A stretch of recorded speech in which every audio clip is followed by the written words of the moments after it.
आम्ही आज आमच्या शेतावरती आलेलो आहोत. ही आहे आमची पुढे जी दिसते ती संत्र्याची बाग. हे आमचं शेततळ आहे. इथे शेवग्याचं झाड थोडं वाढलं आहे आणि हे 2-4 जवळजवळ आंब्याची झाडं आहेत. आणि इथं चालली मिरची तोडणं. मिरची अजून फुलं आलेले आहेत, छोटीच आहे, पण तरी थोड्याशा घरच्या पुरत्या खायापुरत्या. काही मिरची आमचा नैतिक तोडतोय. नैतिक तू शेती करायला शिकतोय ना? मी का करू शेती? नाही रे दादा, दुखले तरी चालतील, पण धान्य कमवलं तरच आपल्याला खायला मिळेल ना. कमवलं पाहिजे धान्य. शेत जमीन ही कसली पाहिजे. जमीन आहे तर आपण आहोत. हे बघा, अगदी जमिनीपासून हे आंब्याचे फळं आहेत.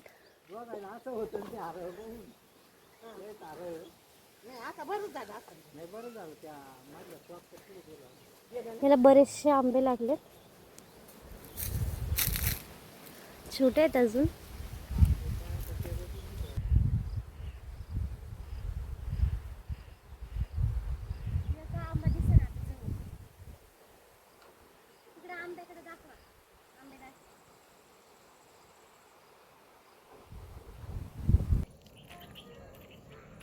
चल चल चल. माझी आई तिकडे विहिरीकडे चालली आहे. आता तिला मोबाईल देतोय. जमीन खूप सुकली आहे आता. ही एकदम माती अशी बरड झालेली आहे. आम्ही ठिबकनी थोडं थोडं पाणी देतोय, पण विहिरीमध्ये जास्त पाण्याचा साठा जो आहे तो उरलेला नाही आहे. हे बघा, बरीच खोल गेली आहे विहीर ही. पावसाळ्याची वाट बघतोय जेणेकरून दादा मागो. विहीर भरेल. वरुण राजा लवकर बरस.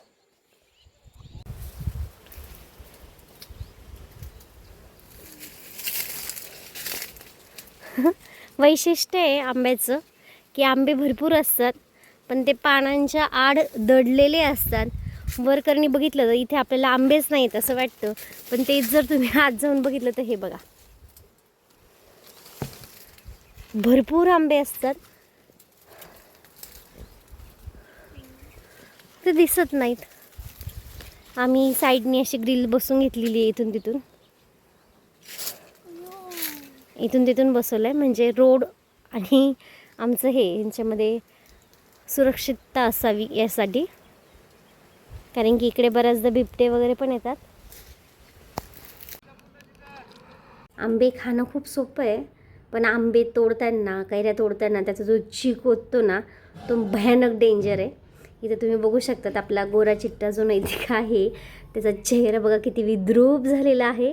त्याची नाही आहे इच्छा दाखवायची, पण दाखवते मी तुम्हाला की आंबे तोडताना किती काळजी घ्यायला पाहिजे.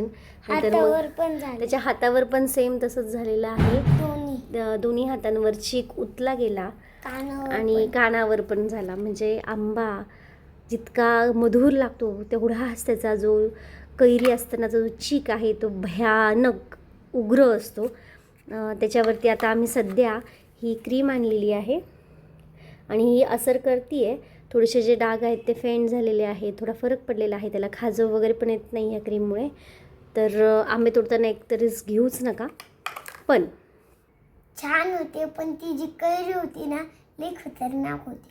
हां का, बघा ना किती सुंदर असं जे सूर्य आहे ना त्याचं प्रतिबिंब पाण्यात दिसतंय.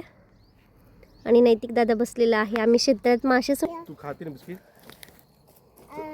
अनेक असं कर ना प्रेमाने. असं काय होतं असं मी आलो बिस्किट घेऊन. हे आमचे टोमॅटोची झाडं आहेत काही, त्याचबरोबर मिरच्यांचे देखील रोपं आहेत. भेंडीचं झाड आहे, हे छोटे आहे अजून. हे बिया होण्यासाठी सोडलेल्या भेंड्या आहेत ह्या मोठ्या मोठ्या. या सगळ्या जे रोपं आहेत हे आहेत तुरीच्या डाळी जी बनवतो ना आपण त्याचे. ही वांग्यांची झाडं आहेत, त्याला अजून वांगे नाही आले आहेत, येतील.